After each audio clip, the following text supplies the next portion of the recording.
Bigfoot Club. For life.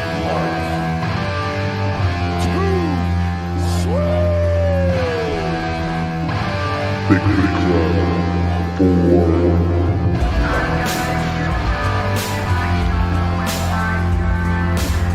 Ladies and gentlemen, welcome to Bigfoot Club. Robert Jesse Dominguez, Ash Tucker, Steven Robert Dominguez. Believe in us. Believe in Bigfoot Club. Because we are too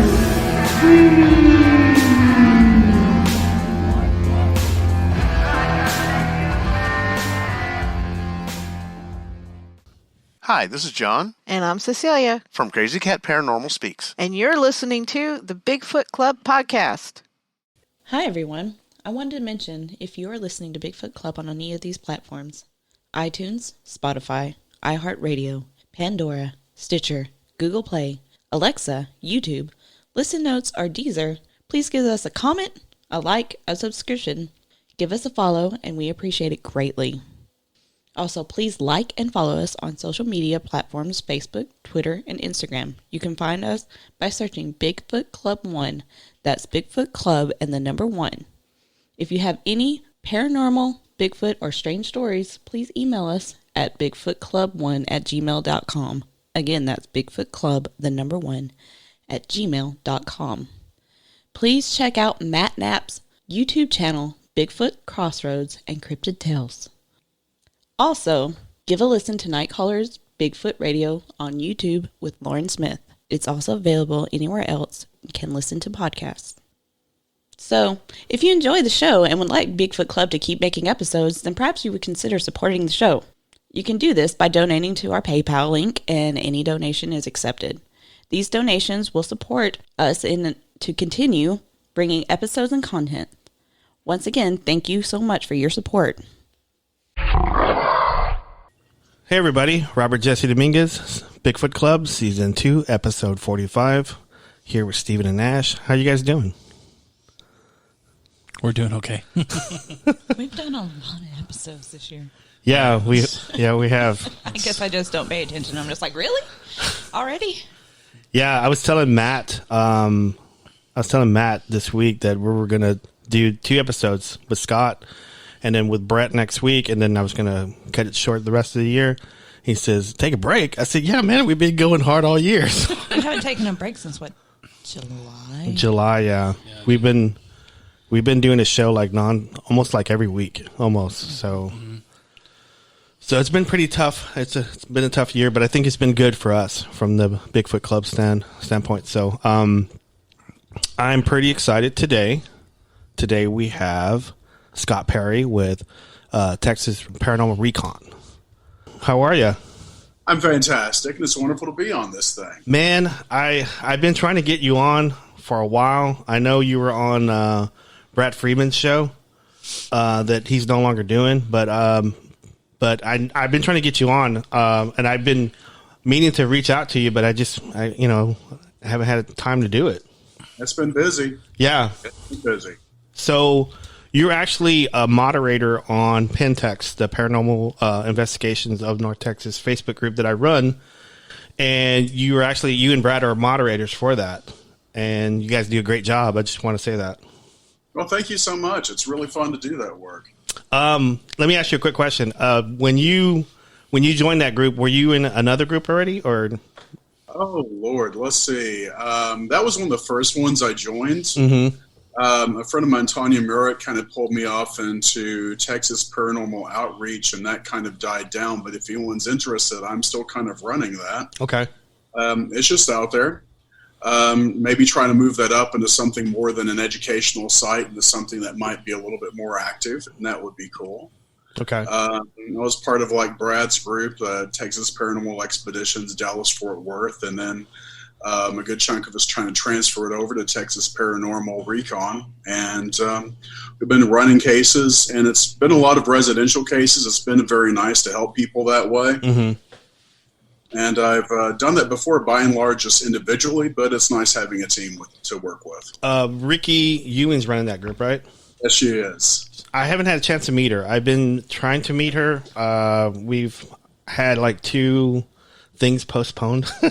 So, but I've been trying to meet her. So I don't know you that well, Scott. I know we've talked a couple of times on the phone, but from what I gathered, and I'm just going off my gut here, you seem like you want to help people, and that's what kind of I gravitate to, as individuals that just want to help people, like in the paranormal field. So I just wanted to say that. So.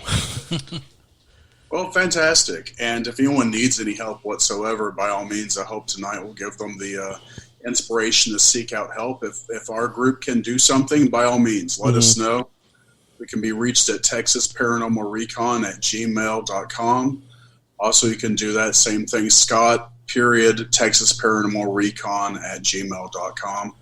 And we'll do what we can for you. Like we said, we've been booked pretty much weekend after weekend, but we're still out helping people, and that's our goal. That's why we got into this. I wanted to get started with, because I'm extremely interested in your, and I hope if I say anything wrong, I really apologize, because I don't know anything about it. So I wanted to. I'm a teacher. I was kind of like an education. You're like, no, Robert. That was the most racist thing I've ever heard. But I'm really interested in the Seax-Wicca stuff. So if you want to start on the very beginning, how you got started, what got you into it. I mean, because it shows that it's like your passion to do it. So it's so much a part of my life that it's kind of like, let me start this way. I'll give you a little background on what Seax-Wicca is. And then we'll kind of move off into how I got involved with it. And it's something I've been doing for over 40 years. So it's like a long story. Now, I imagine a lot of your audience members are Christian. So every time I say coven, I want you to think church family. Because that makes it make a lot more sense. That sounds better, too. In which case, you can see, like, whenever I kind of mention I'm also a Cabot Witch, it's not exactly like I forgot my church family of Seax-Wicca, the covens. It just means that, like, I've kind of like moved on to like a different denomination, but when I go home, I still see the old coven. Whenever I think I'm far removed from them, they remind me I'm still an acting priest with them, and that, they still consider me as part of their group. And as soon as this COVID thing's over, I'm going to go back and see them when I go see my mom. So there's that. Okay. But Seax-Wicca is started by Raymond Buckland. He was kind of important because he was a student of Gerald Gardner. Now, if you know anything about British traditional witchcraft, there are many different covens that were out there, but Gardner's was the first one that came forth. And in fact, he was kind of acting as a public relations person to try to bring witchcraft out of the, we call it the broom closet. Kind of like you're gay, you're in the closet, we'll bring you out of the broom closet.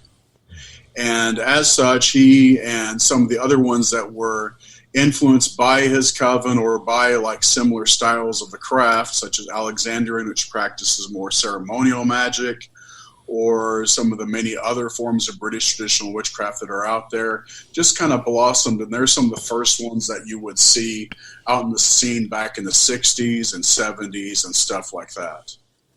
Their main purpose was to show that there was a stark difference between, and this is where I might offend some people, between Satanism and witchcraft.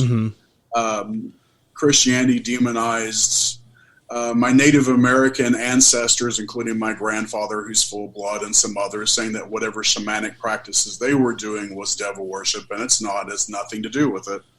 Same thing with the practices that existed before Christianity came into England. All the pagan practices.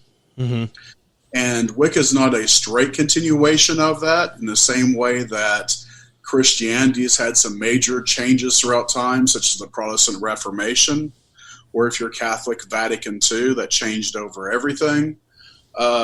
Wicca's gone through its changes as well. And as such, it modernizes like any other religion. From this stream of British traditional witchcraft came Raymond Buckland, who was a student of Gerald Gardner. And he came over to the U.S., brought British traditional witchcraft, and kind of democratized it, which made it more like a democracy, which fits the American spirit. Where with British traditional witchcraft, you have a high priestess, high priest, and it kind of goes down the hierarchical structure. With Seax-Wicca, we all kind of assume the roles of a high priest at one time or another. You kind of cycle on and cycle off. The idea being that people respect you because you know what you're doing, not because you're wearing the Pope hat, if you will. Right. Because, with many organized religions, you can have people that climb up into power. They don't necessarily have the best interests at heart. They don't necessarily have, they may not know what they're talking about, but they know how to play politics. So this is a way of trying to circumvent that. And for me personally, I think it's positive. Now, as far as myself, well, I grew up in a small little town of Ada, Oklahoma. Everyone around me was Christian. Everything was Christian. It's in the middle of Bible Belt. What can you expect? Mm-hmm. Yeah. But a lot of Christianity it didn't vibe with me. I had memories of past lives. I was talking to spirits from an early age.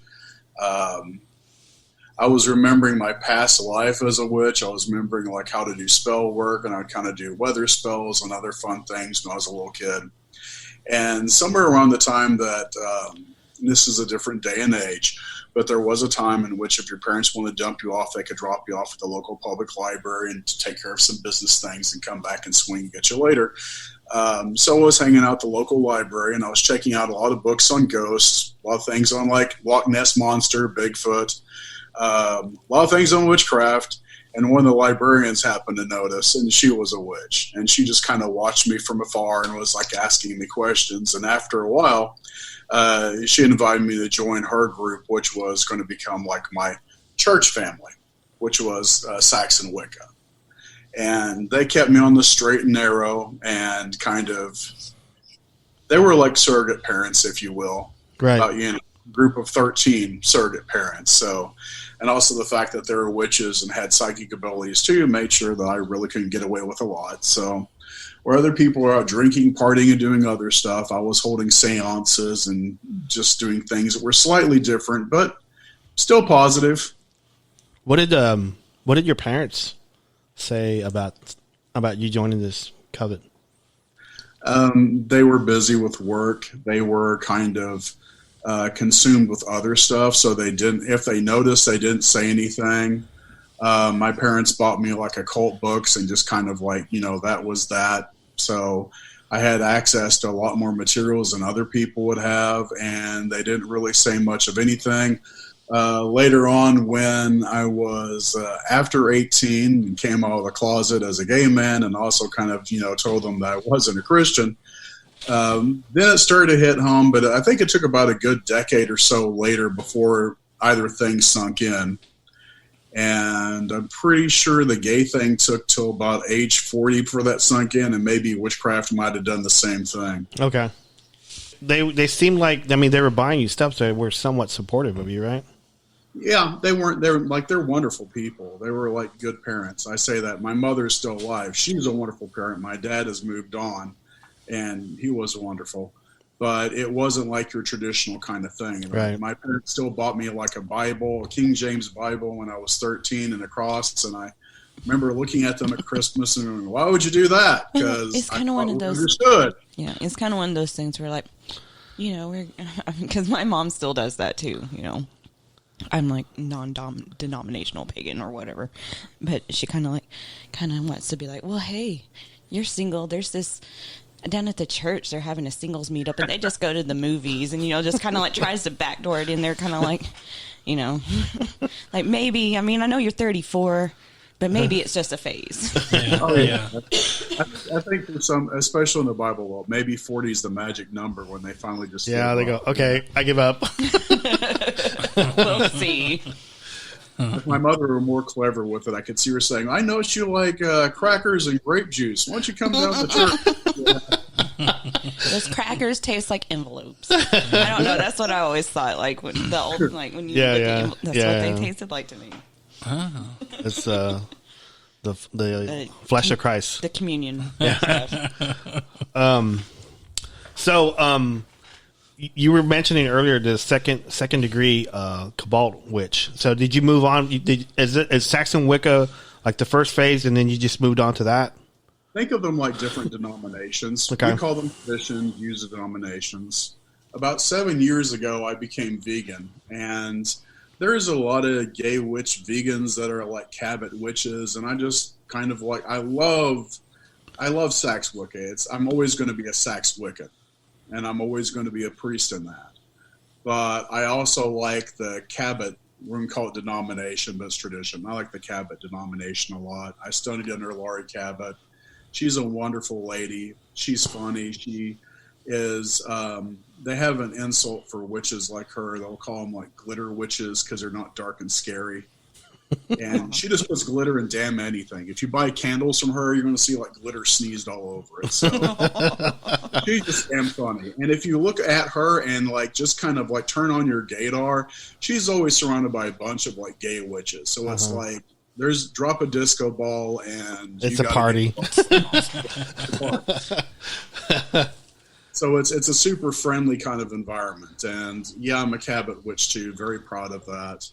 I always fly the Cabot colors on my Facebook profile and whatever else. It's you know, you don't have to, you never forget like your church family, if you would. Like if, you know, you change denominations or become non-denominational Christian, you don't really lose who you were. I have to admit that number one, I was saying earlier that I didn't know that much about any of this, and I listened to Brad Freeman's show. And I became interested in it. I said, oh, man, this is something I've heard of witches, but I didn't know, you know, that there were like denominations and covens and. This is the first for me. So yeah. Like to my left. Yeah. I mean, yeah, I'm sorry.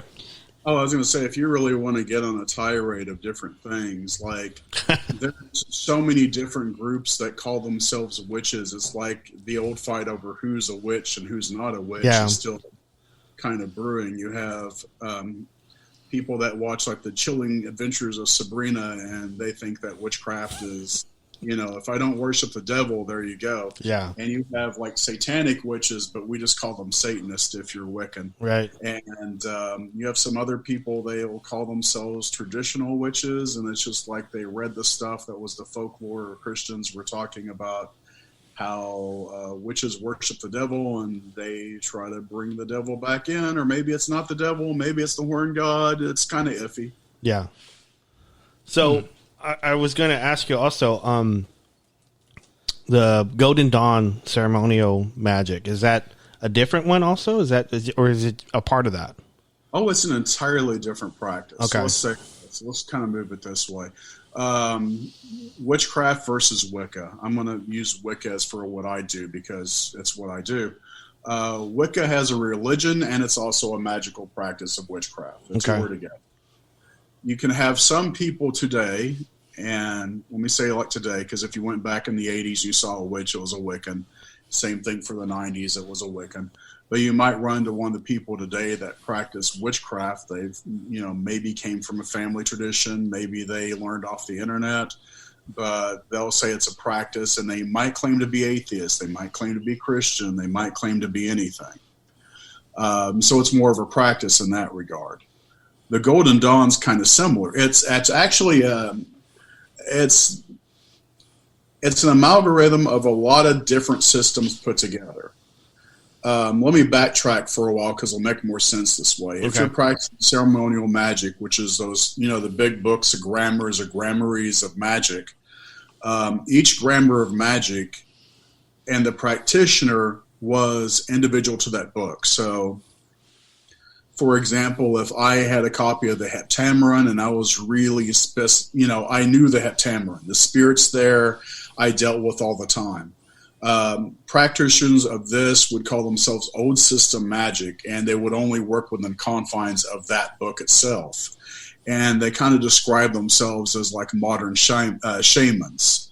Because you know how, like, if you're a shamanic practice, you know, the actual like Native American, you know, religion, my grandfather was, you do a lot of very specific things to contact very specific spirits or entities, but it's not like you can use the same thing for contacting any spirit. There are certain ones that are specific to you, or if we're going to use the old term, familiar spirits.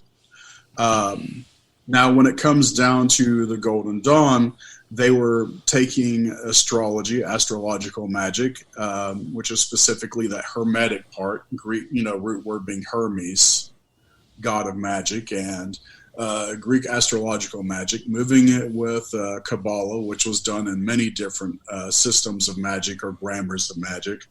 But for the Golden Dawn, they kind of got an overarching system that blended different styles of Egyptian magic, astrological magic, and also Kabbalah all in together. So you might have a system that's using the Jewish god names, but also using the god forms or images of Egyptian gods, because the Jewish god names didn't come with images. So if you're dealing with solar deity, Yudavavhe Aloha Vada'at, you might also be dealing with Osiris, or if using the Coptic name Osir.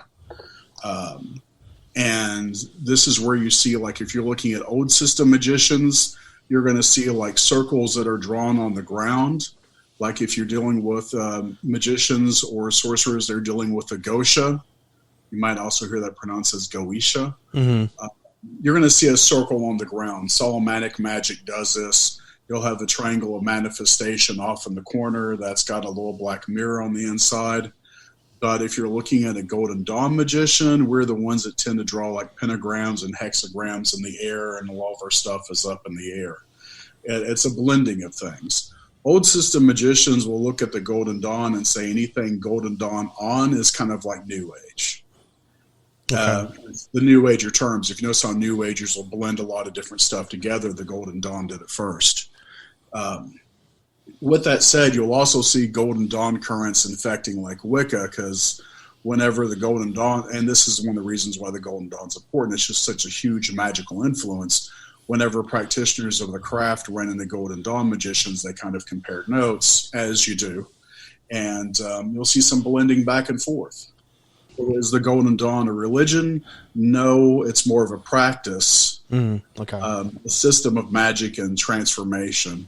Yeah. But there's certainly a lot of spirit behind it. And you'll see a lot of people that may not call that a faith, because it's all about finding proof, but it's deeply spiritual.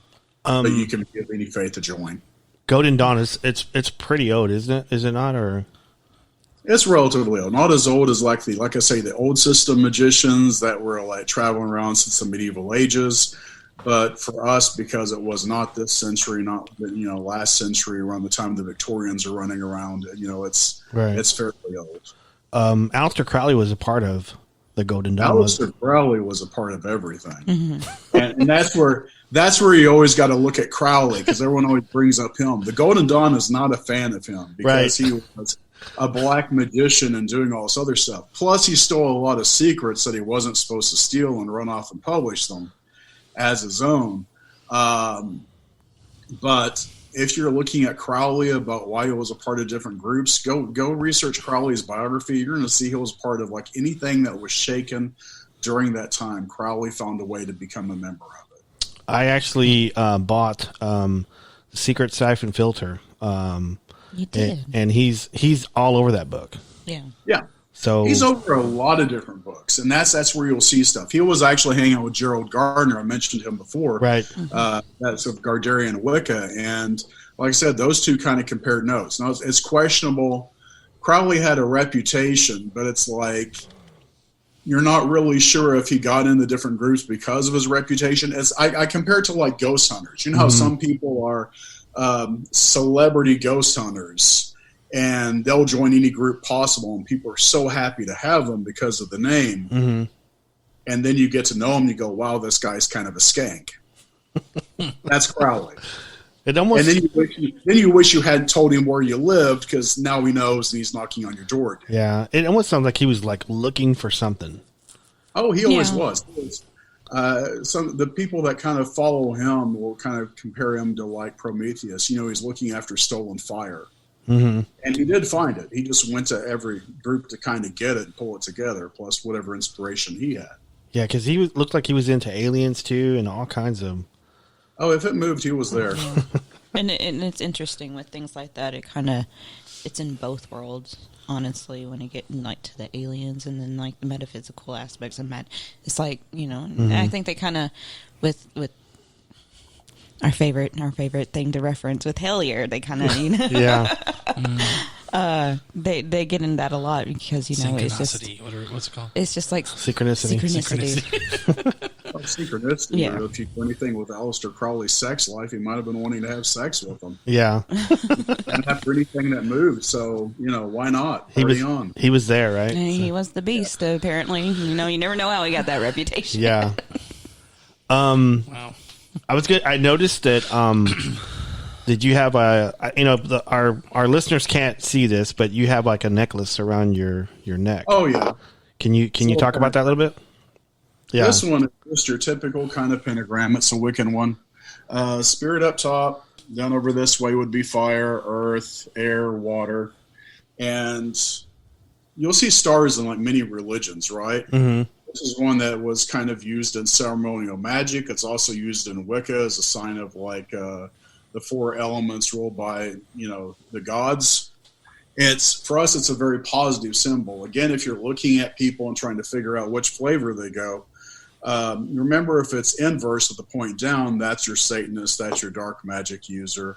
Just like with crosses, Satanists like to invert things. The rest of it keep the point going up because we're trying to ascend, not go down. Right. I know whenever I listen to you on Brad Freeman, because I'm a big fan of Brad Freeman. That's what I call him. But I know he was. I got attracted to Brad Freeman because he wanted to help people, and I know he probably did the same thing to you, or you guys probably met up. Did you meet him through the Pentex or like somewhere else? Like Texas Paranormal Outreach. It was on a video on that thing, and kind of heard talking about some stuff. And then I think it was around like Christmas was like a big holiday, invited me to join his group. And since Brad's actually trying to help people, I thought that would be fantastic. Yeah. There's different styles of people that are involved in like paranormal investigation. Some are looking for a ghost adventure. Right. Some other people are trying to help, people. So they do a lot more like me. I do a lot more residential cases. Mm-hmm. If I go out with other mediums or something to like a fun adventure, I'm usually just kind of looking at I'll be honest, like if I go to like a fun adventure, I'm checking out the architecture. I'm looking at the house. Mm-hmm. I'm lost in other things. I really get more active when I'm actually out trying to help people. But I'm also a teacher, so that's part of that same ethos. Right. So I know that's for some reason I just gravitated toward you. I said, man, I just sensed that you just wanted to help people, and I know I've actually handed you some cases recently, because I know Brad's group is no longer is Brad group is it all dissolved already, or it's kind of dissolved. A lot of us are in Texas Paranormal Recon, so okay. It's up and moving in one form or another. You guys have a Facebook page or? Not yet. We've been wondering about how we want to go about it. We want to put up like a website, and we've got some forms and stuff ready to go. But like I said, we've been busy enough as is without having one yet. We haven't had time to kind of like launch that aspect. Yeah. Well, anytime you guys want to, pitch stuff, or you're more than welcome to do it on Pentex. So absolutely. Could you talk about some of the cases, or without talking about the people and not giving out their information? I'll kind of keep it vague just because. Yeah. Let's see. We had one that was really nice. It was with a family, Hispanic family. They had like guitar sounds playing in the living room and stuff like that. They thought it was their deceased father, and for the kids it'd be grandfather and stuff like that. Mm-hmm. And we had a lady with us, Marie. She's in so many paranormal groups. She's just friggin' amazing. She's a psychic medium and was able to, through FaceTime, peg out stuff and name like, oh, this person here is like blah blah. Described him, it was an aunt or something like that, and just got the descriptions correct, and that was wonderful.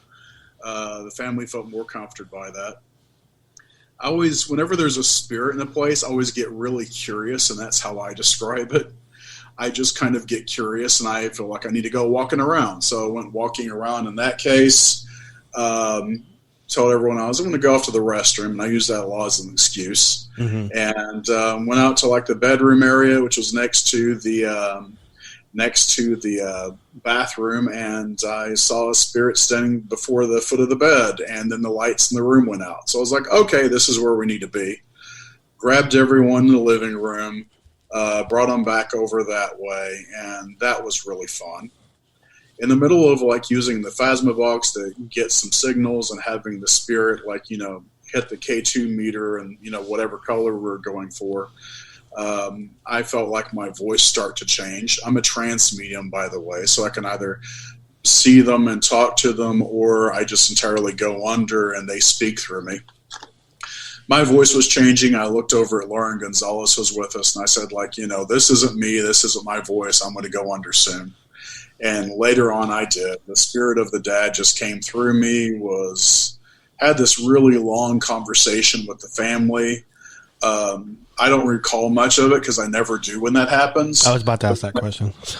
I know. But whenever I did come out of it, they felt like they had talked to their dad, and whatever they needed to have resolved was resolved. And one of the things that we were looking for was like a fedora hat of his, which was in the closet. And they found it, so they felt was good. Okay. And that was really nice. It brought a nice closure to them. We also had a lady that, let me see how I can start this one. Lady had a mom who died. Husband woke up one time and saw like the mother's spirit next to him in bed asking for a cup of coffee. And they were seeing that along with a lot of different shadow people and things. And around this was the time that they had found a guitar with the Ouija design on it floating down the river. Someone brought it over to them, and it was going to be like a gift. So this thing was more of a /cursed object, but it did have a spirit attached to it. Mm-hmm.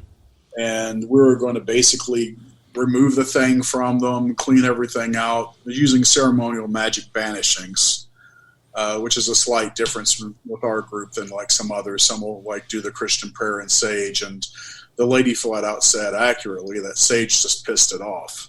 Yeah. And for some of the nastier ones, sage doesn't do much of anything. It's like throwing salt at someone's head. They're still going to go after you. So we were walking around the joint. Air was really heavy in there. On the spirit box next to the guitar, we got a voice that said, "Kill the freaks." That was nice.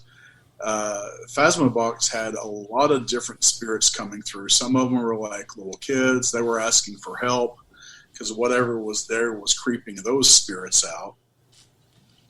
And spent a good long time banishing and everything. By the time that I was finishing with the banishing, the house was brighter, the air was lighter, there were no voices on the Phasma box, spirit box, Mel meter was pretty much just flatline normal. And when we went to get rid of the guitar at the very end, I actually constructed a talismanic object. It was a large binding cloth that would keep whatever was in there so we could travel with it without it doing anything to us. And by the time we brought it back to where we were going to dispose of it at, this thing that took two people to hold while we're trying to bind it was so light that Ricky almost threw it over his shoulder. Wow. Because when the spirit left, it was just entirely demagicked and super, super light. I was going to say, I remember getting this case, and did I give this one to you, or did I give it to someone else? Because I actually got the case on Pentex. The person that sent me this was not a part of Pentex. They DM'd me, and I can't remember who I gave it to. I can't if I gave it to you or Brad. Might have gone to Loki. Yeah, probably. Picked it up there. Because like she sent me a picture of the guitar, and I go, okay. So yeah, I think I gave it to somebody. I just can't remember who it was. So I was wondering about that one. It came back over to me. Yeah, and Ricky and I ran that one. That was very interesting. On our way down there, we had there was a smell that was associated with the spirit, and we encountered that one before we actually got over to the place. Mm-hmm. As usual in a lot of those cases, like our GPS was just following up like mad, taking us every wrong turn and twist that we could have. Mm-hmm. And about a month before we actually started that one, Marie had like a spirit trying to bother her. I had one pop into my place. And my place has a lot of like different magical defenses, but it still made a lamp kind of burst up, spark out and burn out and have a new one. And Ricky forgot how to drive for a while. She had to pull over the side of her car because she didn't remember how to drive. That's weird. It was just kind of attacking things. Sometimes in more spicy cases, the spirit will introduce itself beforehand, just kind of give you that little back off. Mm-hmm. And that was probably that spirit's little back off thing. So when you enter something like that, do you do a spell or do you do? Yes, actually, I'll do like a protection spell around the family, which I did. Mm-hmm. Clear out all the energies, and also, like I said, banish like you're trying to banish a demon, whatever spirits might be in there that are hostile. Mm-hmm. Because the goal is to have everything just super cleaned out and a barrier around there so they can't come back. I like it.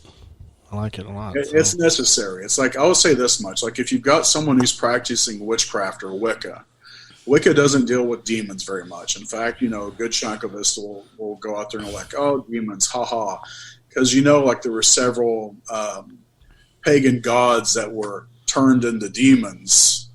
And, they basically went through a sex change and became, a demon that you would find in the grammar of magic. So a lot of them think that's kind of fake and the rest.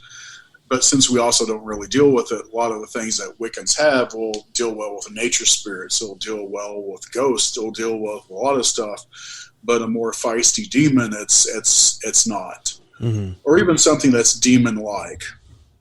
So, but ceremonial magic's designed to get rid of things like that. We want to clear the air so we can breathe in the rarefied air of like astrological magics or Saphiric magics or zodiacal magics. So, it's kind of a better fit if you want to make things go away. It can make things go away. Right. I can edit this part out if you want me to, but I wanted to see if you wanted to talk about that one case that I got and I sent you. About the girl. We don't have to say her name or where she's at. That one kind of but it was a girl that reached out to me on Pentex. And she was telling me that she had someone staying with her, and that that scared me. We had something drop over here, so there was someone staying with her, and then things became uncomfortable. Maybe I'm leaving something out. You just tell me, Scott. But she asked him to leave, and then he left, and then she was going through his stuff and like on the couch, and he had like some kind of paper that had like some kind of Latin on it. And then she was seeing like shadows and smoke. And so she reached out to me and she wanted help. And then I offered the case to you, and I'll let you go from there. Oh, that was unfortunate. That was, sometimes as like an investigator, you don't have the skill set you need for something. That was not a paranormal case. That was a mental health issue case. Mm-hmm. She had claimed that her boyfriend or whoever was boyfriend-like that was staying with her got an obsession with her. He left, and that he was actually turning invisible and staying with her in her apartment and stuff. Mm-hmm. And if you're a really clever person, this is the plot line behind the most recent Invisible Man movie. Right. And I was about to say, that sounds very... She gave me some... I asked her to show me like any evidence she had. She had a picture of him that was obviously a guy standing in a carport with his leg kind of obscured by one of the posts. And say, see, he's invisible. And I'm like, no, he's there. The camera's bad, but he's still right there. And her reply back was, oh, well, you see, he doesn't have a reflection in the Jeep window. And I'm like, well, it's angled so there wouldn't be one. And she sent me some other pictures of her Jeep that she saw Zozo, Slender Man. As you know, Slender Man was something that was made up on Creepypasta. Right. Don't And there tell was Tyler even that. a campaign, if you will, in which Right. people were inserting pictures of Slender Man in various photos, which made it out. And some people thought that was a real thing. And there was one other one, I can't remember what it was, but it was like one of those pop culture demons. Probably the rake, if I were to guess. Yeah, it was something like that. And she was seeing it all around her Jeep, and there was nothing there but a Jeep. Yeah. And I'm a believer, but I also know that not every ghost is a ghost. Sometimes it's something other. Right. It could be bats. It could be raccoons. I've heard on one case, it sounded like the gates of hell were opening. It was old plumbing. Yeah. No, That's scary shit. That's just some scary shit. You wish it were ghosts because ghosts are cheaper. But there was nothing there in the pictures. Some of her pictures of where she was seeing like demonic smoke moving around, the side corner of her photographs had the name Kush Queen. Yeah. So, blowing out a lot of smoke, forgot what she was doing. She got some good shit. That's why she's seen Yeah, it. she had some purple sticky punch. Man, never mind. It was really unfortunate. I'm not going to finish that thought. You could tell where the lady was having like some delusions, and you're just hoping to God that she would talk to her mental health professional about it. I sent her something. A friend of mine's a therapist, so I sent her some stuff for like some telehealth through SMU. That if you say you don't have any money to pay it can be free. Right. Just because she needed that. She was also going to the police department, asking for help because her boyfriend was, chasing her around and was invisible. They told her to go back to, and you mentioned this in one of your conversations with her. It was like not the Betty Ford, but was something close to it as the Betty something. And I researched that was a local mental health hospital in her town. And the one that really did it, because I do know my magic, damn it. I do know a lot about talismanic objects and various forms of curses.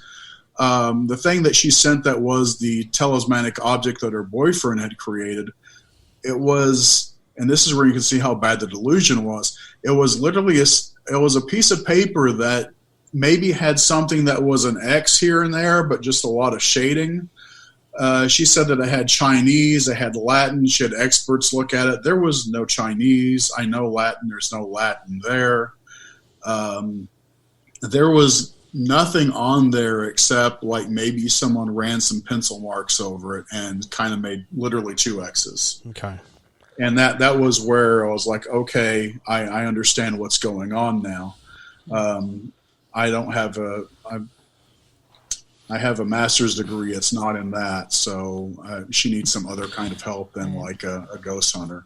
And I hope that she's not out shopping around trying to find other groups that'll help her, because that's really just distracting from the real help that she kind of needs. And unfortunately, probably some group is going to agree with her and feed into her delusion. We had several cases like that. That's why we didn't want to do homes a lot unless it was really vetted, because there was cases where people were either had mental health or religious delusions like that or whatever, just got themselves scared, and there was no convincing them elsewise. And then there was some that it was, very heavily, there was a hardcore chance that drugs were involved. Yeah. Because I think I'm not going to say what town she's in, but she was out west. So she wasn't going to she didn't have a big pick of people to go help her. But I did tell her, I messaged her, I told her, I said, I need you to do a police report before we do anything else.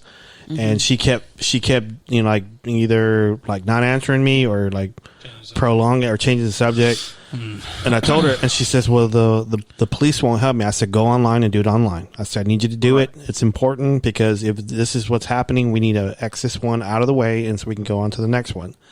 And so I gave her a bunch of like numbers and links to like victim hotlines and a bunch of stuff. And I don't think she took advantage of any of that stuff, but hopefully she can get the help. Yeah. Unfortunately, it seemed like it was probably someone that wanted to be agreed with and didn't actually want help. Probably. Yeah, she was talking like the boyfriend was after her, but I think he might have just left, and she was, like I said, she watched that movie Invisible Man, because that's the entire plot of that. A guy creates the ability to become invisible to go stalk a girl, and that was part of the fantasy, along with Zozo, Slender Man, and other things. I call that TV projection.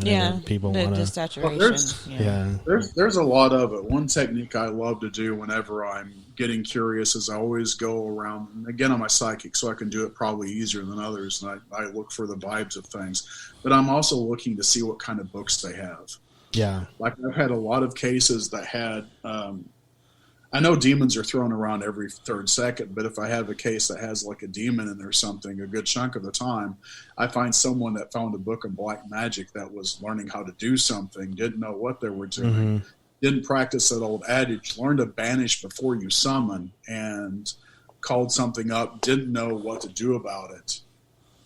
And it was going to lie out their teeth that, you know, if they just went out and said like, well, I summoned this, I'll be like, okay, what did you use? So I can, you know, show you how to get rid of it and get rid of it myself.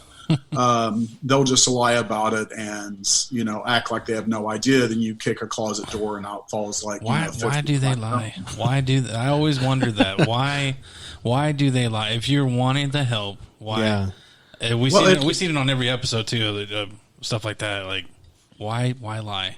They always, I don't know if it's fear and judgment or what, but I was talking to Ricky after like the guitar case one, and I was like, after I started doing the banishing and they got a separation from the spirit, all the stuff that I suspected they were doing, they were quite open about it, because, you know, they hit that point in which they saw enough of a change, they were thrilled to have it, so they got into full honesty time.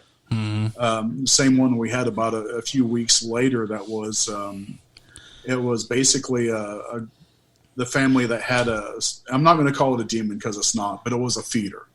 It was one of those spirits that feeds on things, and it was touching people. It was really bothering the girl that was going through those teenage years. So you're thinking like poltergeist activity kind of stuff, opening doors, but the girl was having suicidal thoughts and was a cutter.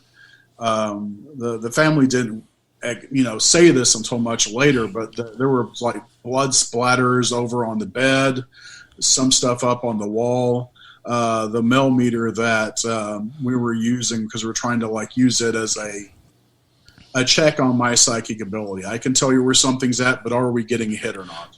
Right. And in fact, I'll say this as a side note. That's how we tend to use tech, is not to prove if something's there, but if we're getting rid of it, then we go through with the tech to see if it's hiding. Because if the millimeter is just at a flat, everything is at a flat, then we know it's gone. But that friggin' millimeter was giving a nice little high reading of about like 14 and 12, you know, on the EMF side of things, whenever we were putting it next to the blood, and we move it up from the blood, and then it drops down to like, you know, 0.5. Right. And the thing, while it touched Ricky, it was acting out.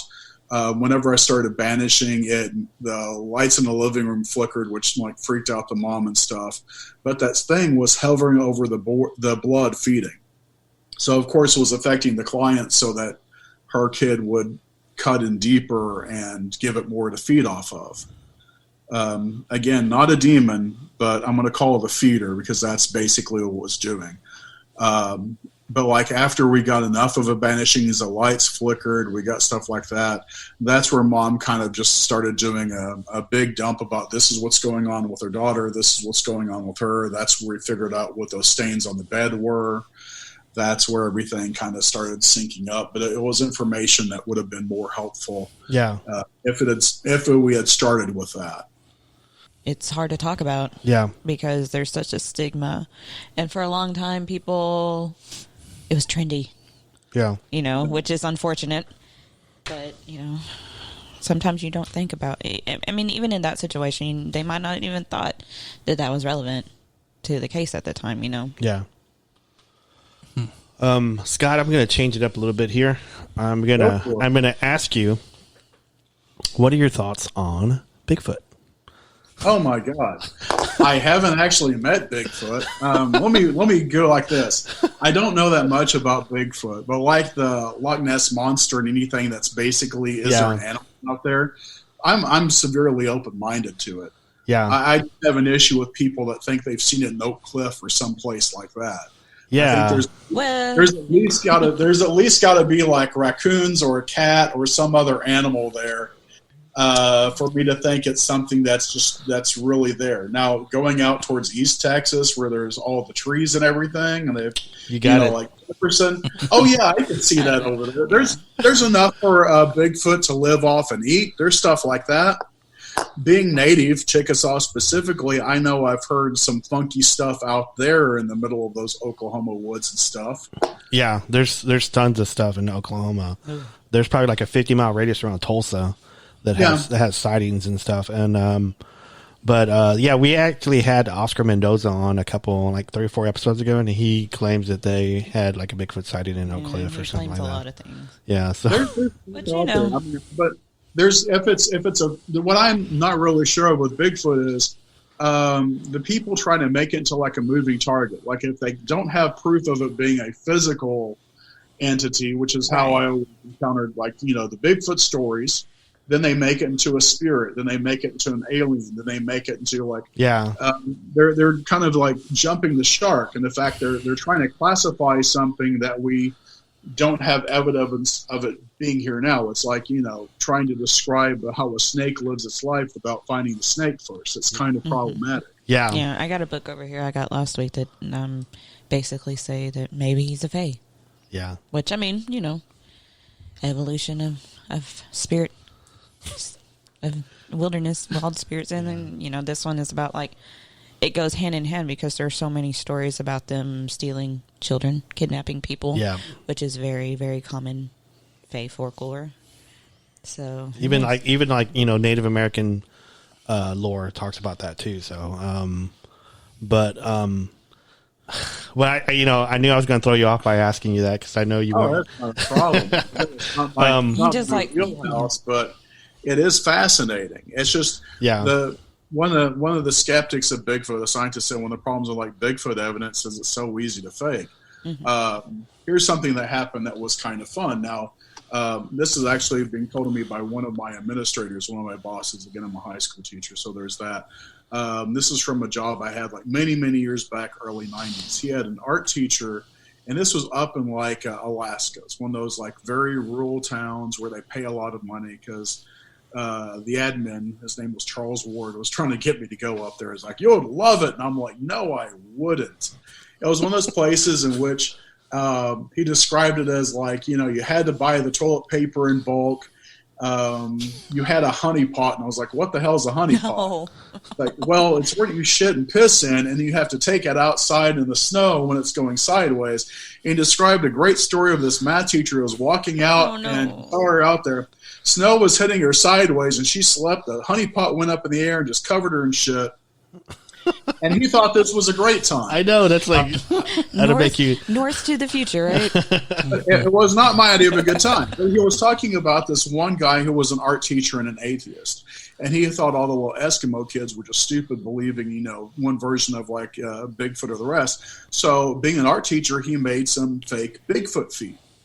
And was just going through at night through the little village, like leaving footprints everywhere. And they were all getting riled up on the rest and, panicking like mad. And then when they caught him, meaning the school caught him, Charles had to let him go because that's a big violation of, his teacher contract. Yeah.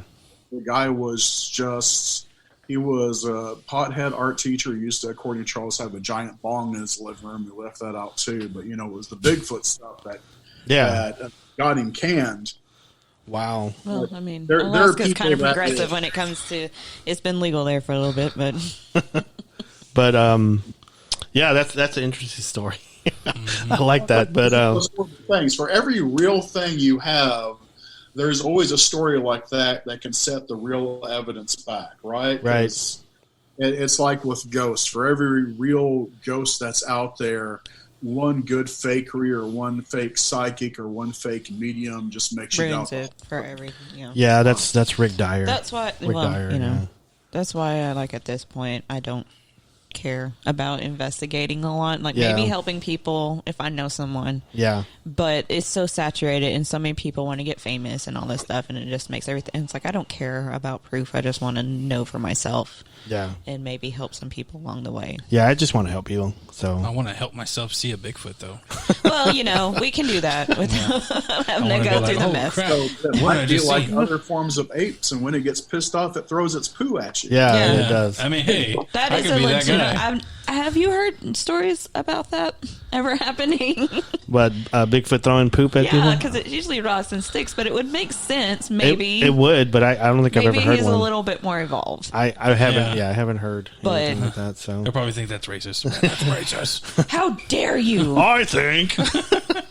But, yeah, because I know when I first asked you to be on the show, You said right away, I don't have any Bigfoot stories. Well, that's usually what you expect within like a Bigfoot podcast. Yeah.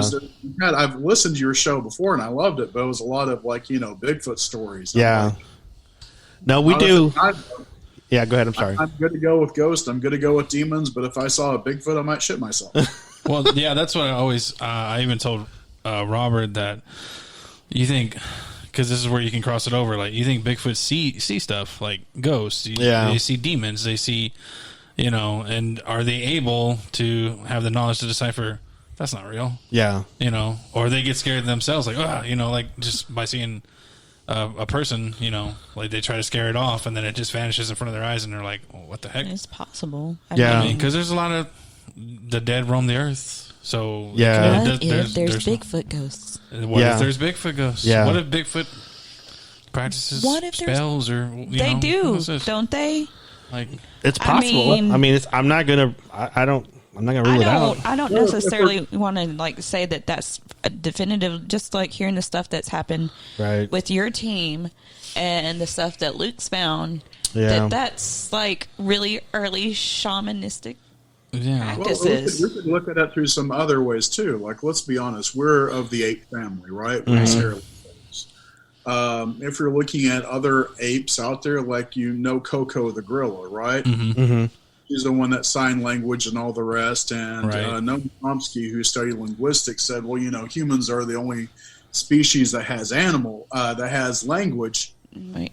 But Coco actually innovated some sign language of her own and taught other apes. And we found out through watching her for a good longitudinal study that apes have the ability to do language, and a lot of the stuff that we've been seeing and thinking is just them beating their chests and other stuff that was just animal stuff was their sign language for their stuff. Yeah, because they can't physically speak in a voice like we do. Right. People assume so it wouldn't be abnormal if a Bigfoot's closer to like another ape family that it would do something like that.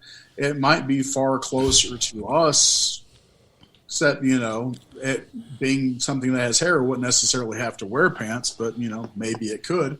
But there's just a whole lot of things out there that we can see from watching animals that they do that would signify that if another species does exist, it would be equally capable of language as other apes are. Mm-hmm.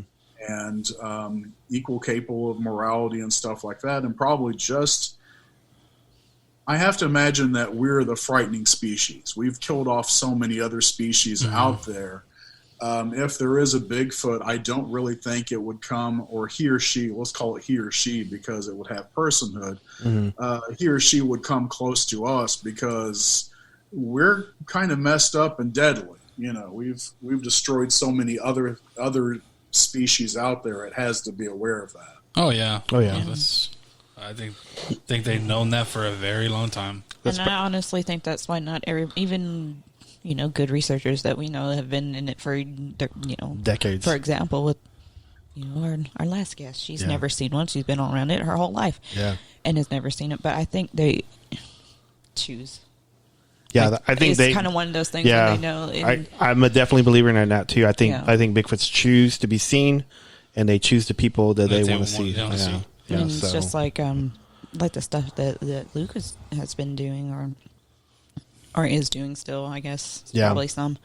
That he's spoken about how it's kind of tricky. He didn't really want to tell anybody about it because it's one of those things. It's like you either trust through this, and not everybody is worthy of that because they'll be destructive with it, more or less. He told us. Did he tell it? Was it that story he told? Was it on air about the person that had shot one and he didn't end up dying, and the other guy got freaked out and they're like, you need to go in there and take care of your business. I don't think he told us on the air. I think he told us off air. But Scott, my mentor, Luke Gross, was doing some experiments and just wanted to get you in the loop on it. He's doing some Bigfoot experiments using ogham with sticks. Oh yeah.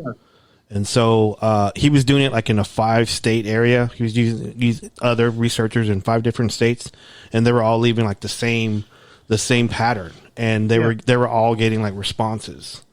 And so, I thought it was, I experienced some Ogham stuff like in the early 2000s, but I'd never talked about it to anybody because I didn't want anybody to think I was crazy or dumb or whatever. I just never talked about it. But I've experienced some stuff like in the field in East Texas about Ogham, but I never said anything about it. So, and they're like leaving you guys like herbs Yeah. and things like Yeah. that. That yeah, they were leaving us herbs and they were leaving us like birds and like crooks of trees and stuff like that. Stuff that I was putting stuff there, like in crooks of trees, and I would come back like, a day later and they would leave a little thing for me.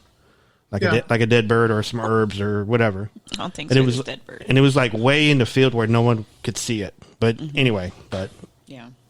But it was fascinating stuff. So No, it's nothing unusual. I mean, your house cat does the same thing. Yeah. That's where a lot of this stuff, if you're putting in the greater context, it's not unreasonable. Yeah. That things like that would happen. Well, Scott, we're at an hour, so My God, time passed so fast. I know it did. Thank you for coming on, man. I really, really enjoyed this. I really enjoyed talking to you. Hopefully you enjoyed it too. So Yeah. Oh, I did. Anytime when we didn't even get to talk about demons and other scandalous things. yes, we can do a part 2 to that. So It'll be fun. I want to thank you for coming on, though. Absolutely. And if anyone listener needs any help with anything, you can, like I said, find me on Facebook. You'll see vegan underneath my picture, so you'll know it's me. Or contact us at Texas Paranormal Recon at gmail.com. Scott, Texas Paranormal Recon, like one word, at gmail.com. Okay. Thank you. Good night. Yeah. Thank you so much.